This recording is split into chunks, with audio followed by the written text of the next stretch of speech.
A young man went over to another Jew at a wedding. He said, "You remember me?" He said, "I don't remember you. Who are you?" He introduces himself. He says, "Ah, you were my student. Third grade. You were my student. Yeah? Wow, I haven't seen you in so many years. How is your life? What are you involved in?" He says, "I'm a teacher." He says, "Wow, just like me. What inspired you to become a teacher?" "What inspired me to become a teacher was you." He said, "How did I inspire you to become a teacher?" "I saw what an impact you had on me. I realized what an impact I can have on children. I decided to go into education." He said, "What type of impact did I have on you?" So he said, "I'll remind you, but I'm sure you remember the story. There was one day that one of my friends got himself, his mother or father bought him a beautiful wristwatch, and I dreamt for a watch, and I didn't afford one. So I decided to steal his watch. He had it in his pocket. I took his watch, I stole it. He came into class, he saw somebody stole his watch. He came complaining to the teacher, somebody stole his watch. So you made an announcement. Whoever took this boy's watch, please return it." I was too embarrassed and I didn't want to return it, so I didn't return it. So you locked the door and you said, "I'm going to have to line everybody up and empty their pockets in order to get back the watch." And that's what you did. And I thought to myself, this is going to be the most shameful moment of my life. And then you said, "All boys line up at the wall, but I want everybody to have their eyes closed. Everybody's eyes must be closed."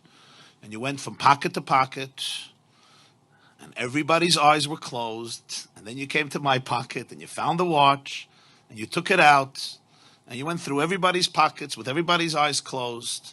And then you said, "Okay, everybody can open their eyes." You gave the watch back to its owner.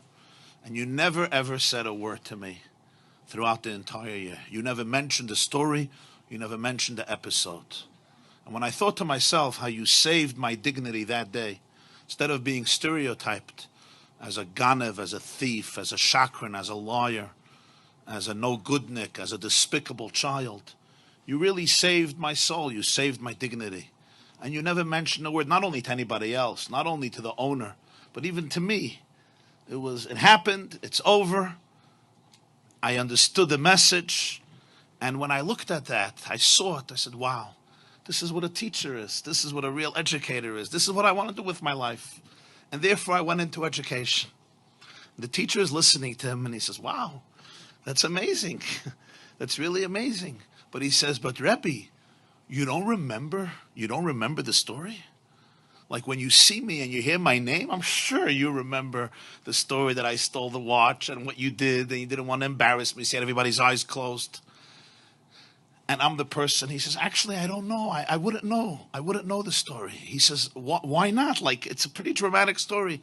He said, "Because I also closed my eyes."